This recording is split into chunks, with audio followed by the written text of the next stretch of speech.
My name is Oleksandra Matviichuk. I'm a human rights lawyer, head of the Center for Civil Liberties. We are documenting war crimes in this war which Russia has launched against Ukraine. While this war turns people into the numbers, what we are literally doing, we are returning people their names, because people are not numbers, and life of each person matters. All this hell which we faced in Ukraine is the result of total impunity which Russia enjoyed for decades. Our friends and colleagues, Russian human rights defenders, published a report. They analyzed Russian tactics in Chechnya, in Syria, in Ukraine, and they told this is the same war crime playbook. The chain of wars, chain of crimes, and chain of impunity. We must break this chain, not just for people in Ukraine, but in order to prevent a next Russian attack to the next nation. This is not just a war between two states, Russia and Ukraine. This is a war between two systems, authoritarianism and democracy. With this war, Putin attempts to convince the entire world that democracy, rule of law, human rights are fake values because they couldn't protect anyone during the war. Putin attempts to convince that country with a strong military potential and nuclear weapon can break the world order, can dictate its rules to entire international community, and even forcibly changed internationally recognized borders. And if Putin succeeds, it will encourage other authoritarian leaders in different parts of the globe to do the same. I don't know how historians in future will call this historical period, but the world order, which is based on UN Charter and international law, has collapsed. This system was created past century to prevent wars and mass violence, but now it's just stalling and reproducing ritualistic movements. It's easy to predict that such fires like wars will emerge more and more often in different parts of the globe because this international environment is faulty and sparks are everywhere. But I know from my own experience, when you can't rely on the international system of peace and security, you can still rely on people.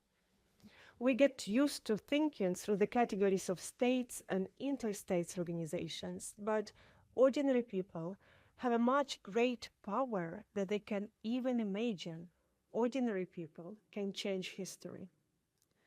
And our future is not just unclear, it's also not pre-written. This means that we still have a chance to fight for a future which we want for us and for our children. And hope, it's not a confidence that everything will be fine. Hope, it's a deep understanding that all our efforts have a huge meaning. Ladies and gentlemen, thank you for the opportunity to share my thoughts with Bowdoin College community. I am a colonel of the 7th Rapid Response Corps, which means that I fight at the tactical level. Our task is to defend Pokrovsk, and we held it as long as we could. Here, at the tactical level, we usually have a discussion about the lack of infantry in our units, thus shifting the emphasis to the fact that Ukrainians do not want to fight and tired of the war. Shifting the blame for failures in the fight against the aggressor on the Ukrainians themselves. This is a substitution of concepts. For general understanding, I will emphasize that Ukraine has more percentage of people ready to defend the country with weapons in their hands than any other democracies in the world. For example, more than the USA or for example, United Kingdom. It is also important to understand that we have not been fighting a war of bayonets and shovels for a long time. This is a war of intelligence, precision strikes and drones. The stability of our combat formations on the ground depends primarily on the quality of intelligence information, on our strikes on the enemy with high-precision weapons, and on the availability of the main means of destruction on the front line, FPV drones. This part works as a multiplier for the infantry in positions. This is a highly costly and technological war where we are critically dependent on partners. Why are the Russian troops advancing in the fog? Because we do not detect them with the available tools. Does the United States have the means to detect the movement of targets? Yes, of course. Why do we not destroy the command posts, communication nodes and take-off points of the drones that we have detected? Because we lack high-precision weapons, missiles for MLRS, loitering munitions, guided bombs, missiles for jets, the jets themselves and attack helicopters. We lack ballistic missiles, not infantry. In all of the listed means, we are dependent on partners. The USA plays the following cards: reduces support and arms supplies, blocks the flow of intelligence informations, and Ukraine loses more infantry. Nobody wants to fight with bayonets and shovels. Then you accuse us of our people being tired. This is disgusting. We see this and understand who plays cards and who fights for freedom. We also remember who promised us assurances of territorial integrity and who disarmed us. Ukraine has been fighting for 12 years against a country that is 10 times stronger.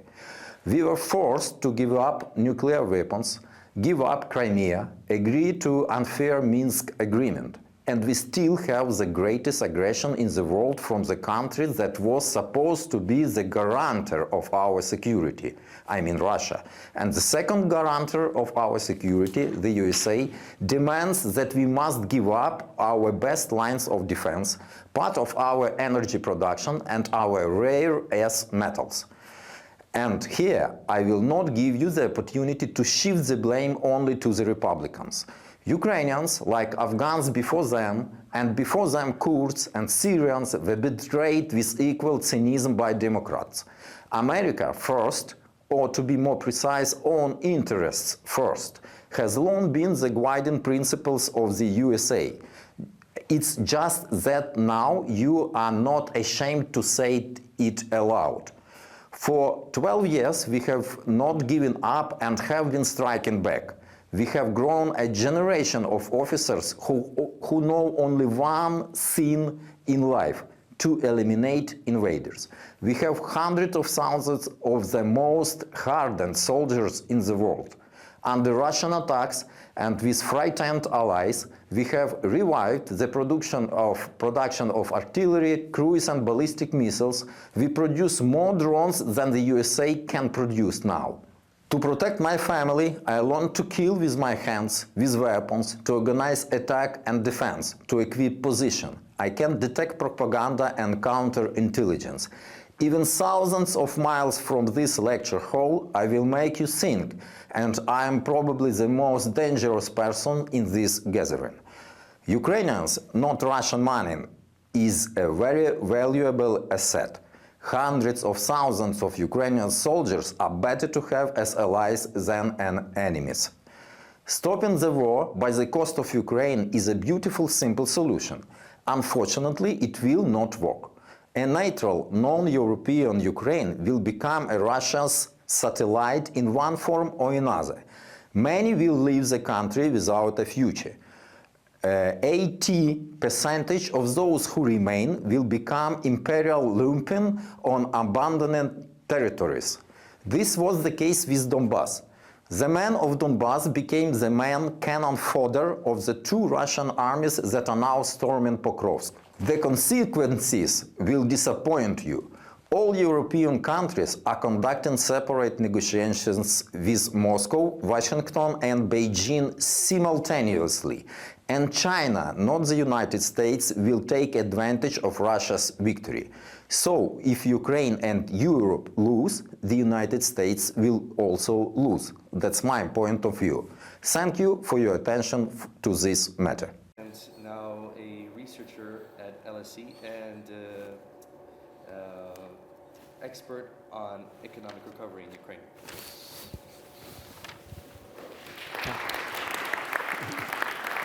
Thank you. And a resident of Bath, among other things. Thank you so much, Volodymyr and Laura Reed, for this incredible space and opportunity to talk to such an audience about an enormously complex topic that I can only begin to touch on. I can only provide maybe a few basic landmarks for understanding where we are in this war and how it could end, and what role American citizens can play in that, which we were just pointedly reminded and entirely 1,000% correctly by Colonel Polevyi. So a few landmarks to understand where we are and how this could end. First of all, this war is horrifically costly in lives, treasure, and the future of Ukraine. Ukraine has defied all the odds.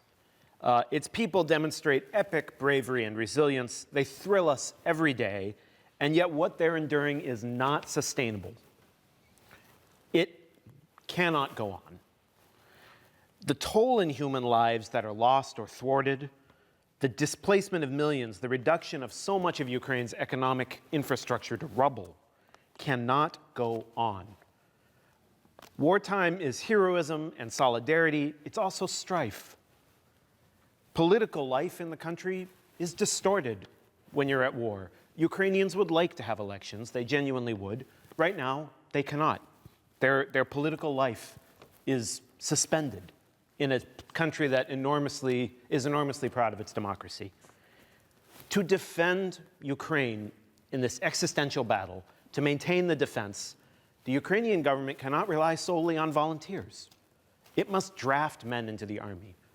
And sometimes they must be apprehended on the street. That's not a relationship any government wants to be in with its own people. It's a terrible place for Ukraine to be in. It's unsustainable. It can't go on, but it must be brought to an end. How do you bring this to an end? Do we bring this war to an end, as Colonel Polevyi implied, through Ukraine's subjugation? Is the end brought about by her abandonment so that Ukraine's further survival and security is entirely dependent, to use the phrase of another president, Vladimir Putin, on gestures of goodwill from the aggressor state? No, peace comes through strength. It's the only solution. This brings us to the next point. Does Russia have finite political goals in this war, which, once satisfied, would allow that country to live further in peace with its neighbor Ukraine? They simply need to, these conditions need to be satisfied and the nightmare ends. Is that true? Russian diplomats have grown very skilled at expressing this idea, especially in English. And there are plenty of Western analysts who believe it and call on Ukraine to acquiesce to these allegedly final demands. This is the last set of conditions you have to meet. Believe us, then this nightmare will be over. And especially that includes turning over the fortress cities of Kramatorsk and Slovyansk, the last government-controlled bastion in the Ukrainian Donbas region, except for Pokrovsk. Pokrovsk stands, where Colonel Polevyi fights, before Slovyansk and Kramatorsk. Russia would have to take this territory at unthinkable human cost, and they are instead asking all of us to pressure Ukraine to simply hand it over. Hand over the defensive lines that stop the Russian invasion and allow Russia to leapfrog over them, and then, through gestures of goodwill, not continue the invasion of Ukraine. This is what we are expected to believe, essentially. Repeated over and over again and assertively, this idea takes on some kind of legitimacy, unfortunately, even in Western publics. And it nests inside this idea that Russia has been telling us for 12 years now, that it simply can't live with Ukraine's cooperation or further integration into any Western security structures. It can't live with some alleged drift of Ukraine into NATO that was not happening and, frankly, isn't happening. And so Russia has to create a cordon sanitaire out of its neighbor, Ukraine, to ensure that this threat to it is neutralized.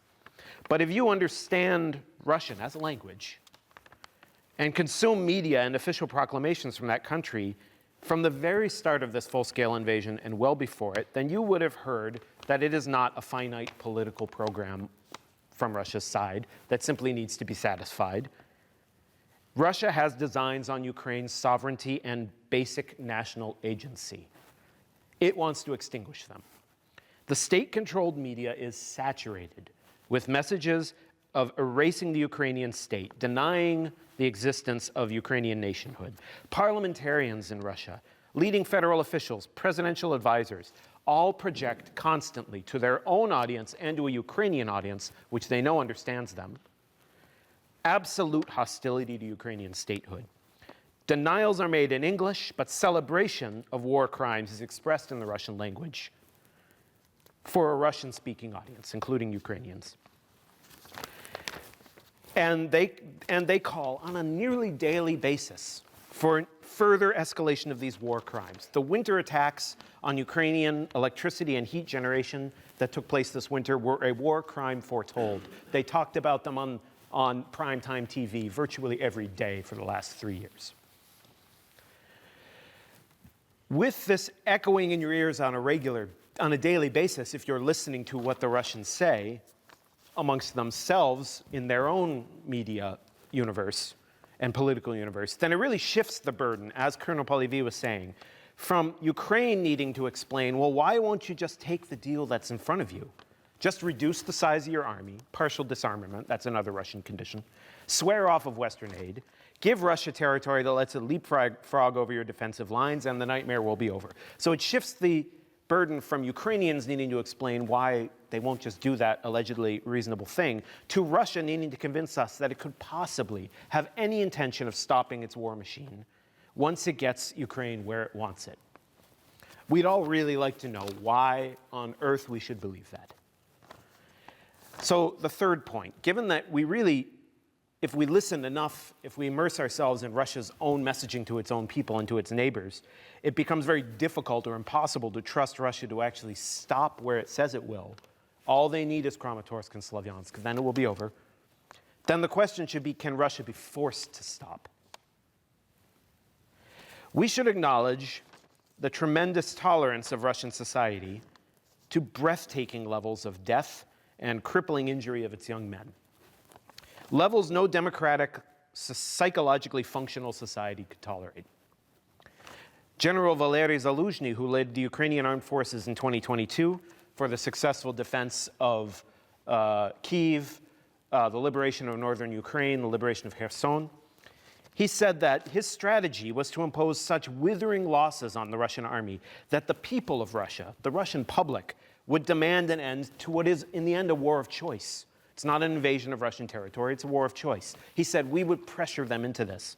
And he had to admit in 2023 that he underestimated their tolerance for the death of their own people, their young men. Vladimir Putin, and I had the ability to observe much of this process. I lived in the Russian Far East for 5.5 years. I saw a very intense period of this societal crafting by Vladimir Putin and his ruling elite. They've used repression and indoctrination to neutralize one part of society and energize another part. And they have made war-making a profitable, if extremely dangerous, pursuit for the country's economically marginalized populations. And the result is a Russian society that is too atomized to play a role in whether or not the country continues this brutal war. Unfortunately, the Russian people have virtually no voice in this matter, whether they want to raise it or not. And some, certainly no small amount, raise a cheer in support. But this doesn't mean Russia is entirely immune to pressure, be it military or economic. The pressure doesn't come from street protests or revolution, much as we might want that to be the case. It comes in the form of terrible economic indicators and friction out in the provinces as they try to pull in enough recruits. If we look at the long arc of this war across 4 years, we can see that Russia quietly sloughs off some of its demands. Its territorial demands have narrowed. its demands for disarmament are less brazen, frankly, than they were at the beginning of the war. They're gradually moderated. Russia doesn't lose its desire to subjugate Ukraine, but it is forced to temper it by pressure. That pressure primarily comes from Colonel Polevyi and the other brave men and women of the Ukrainian Armed Forces and Ukrainian society behind them, but it also comes through the arms we provide and the sanctions we impose. So the fourth point, what kind of achievable end to this war is possible if Russia can be forced into one? And I would posit that it is in establishing an enduring arsenal of deterrence in Ukraine that lets the country consistently impose the military and economic price on Russia that keeps the latter's terrible intentions tempered to a point that Ukraine can tolerate, that Ukraine can literally live with, until domestic conditions within Russia make it impossible for that country to continue its aggression. Maybe that happens, that change in internal conditions in Russia, when a truly intolerable level of economic degradation is reached. And having seen the provincial Russian economy in its pre-war days, I can say many places were already in an incredibly desperate condition. It's not impossible to bring them to a condition by which a war of choice becomes impossible to continue waging. It will have terrible consequences for the people that live there. But the consequences for Ukraine are much worse. And maybe the moment comes when the man who has sucked up all the political oxygen across 9 time zones for 3 decades finally dies, and the Russian elites tear each other apart in one of their cyclical times of troubles, which come periodically to Russia. The fact that Ukraine is still fighting desperately for its survival indicates we have not found the right price point to force Russia to stop. But the fact that Ukraine is still here fighting and has not been turned into one giant re-education camp by Russian occupiers tells us that deterrence works. We just need to calibrate it now to the right level. Fifth and most important point, how do we do that? What does peace through strength look like? What I find most exasperating and tragic is that here in the United States, President Joe Biden built about half of the policy mechanism that we would need to achieve peace through strength. And now President Donald Trump has roughly assembled the other half, but they have never been fused together to operate as one cohesive policy. Joe Biden believed in the justice of the Ukrainian cause, and he was prepared to back it consistently with military aid. Never enough aid, never fast enough, but nevertheless, critically important aid for Ukraine's survival. What Biden declined to do was build the diplomatic infrastructure to funnel and direct that force to drive Russia towards specific demands. The strength of the United States placed in the hands of the Ukrainians was, diplomatically speaking, just sort of projected out into the ether in the hope that it would overwhelm Russia and generally demoralize Russia. It was not used in a way by the United States to ratchet pressure towards defined diplomatic demands that are part of how, along with concessions and compromises, wars are ended unless they end in total defeat. A peace agreement with Russia would necessarily be a devil's bargain. And unfortunately, I believe President Biden wanted to keep his distance from such a ideologically ambiguous and unpleasant process. And to avoid acknowledging this, he and his administration hid behind a position for several years that Ukraine will decide when it's time to negotiate. But they also consistently slow-pedaled and lowballed the level of military aid, such that Ukraine never got the amount it thought it needed to have the upper hand in negotiations. To the very end of the Biden administration, Volodymyr Zelensky was begging the president for a game-changing amount of military aid, and he did not receive it for his country. Donald Trump erected the diplomatic architecture with Russia on day one. In fact, arguably before he became president. He opened multiple channels with the Russians through which signals could be clearly transmitted and the reaction could be received and gauged. That's important for ending wars. To his credit, he's imposed some meaningful sanctions on Russia that I think have influenced decision-making in the Kremlin. But he has systematically avoided inputting the level of military force that could be used to leverage an honorable peace in Ukraine. Even just maintaining Biden-era levels of support while pushing energetically in the diplomatic field, which he clearly wants to do, could have already yielded serious results. Ramping up that level of aid beyond Biden levels, in concert with the Europeans, could have absolutely been a game changer. There has been more than enough time. But instead, we have all this architecture, this diplomatic architecture in place, but the requisite force is not getting transmitted through it to change Russian decision-making. I think President Trump has the opposite problem from President Biden. He does not dread a devil's bargain with Russia. He yearns for it.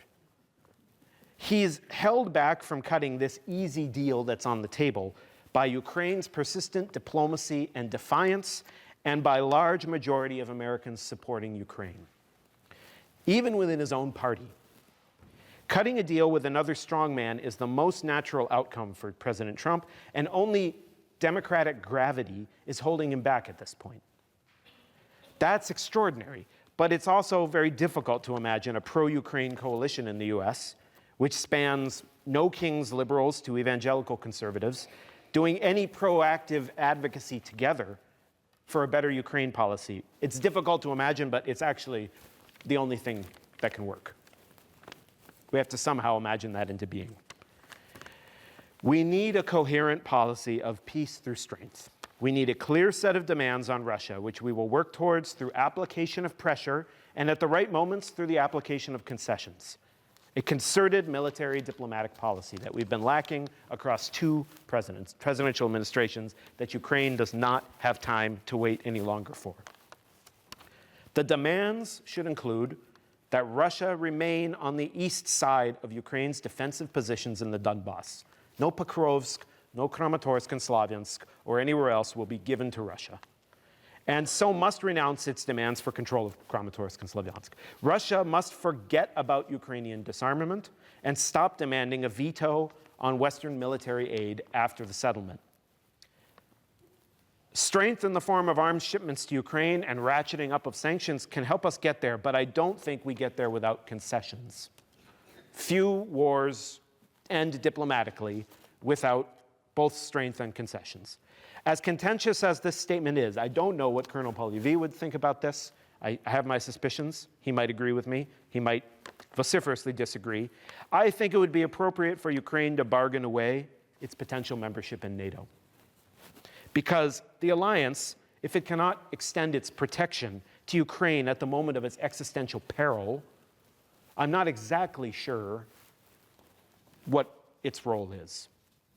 I'm not exactly sure it would be prepared to defend Ukraine in the future, should the need arise. And so I believe Ukraine should bargain it away for the best possible price.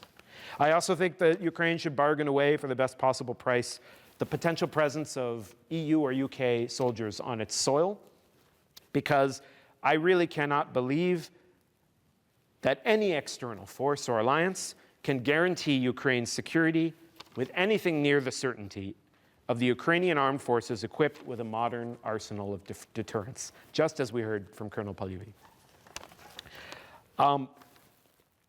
I just wanted to provide these landmarks as a way to sort of understand how we've gotten to this point where we just keep having to watch Ukraine be brave and defiant, but the war not end, and how we, as American citizens, might help bring it to an end. And I think I highlighted how incredibly challenging that is, but I think what we all need to appreciate is the tiny fraction of human sacrifice that it would take for us to achieve that compared to what's being borne on the shoulders every day of the Ukrainian people. Thank you.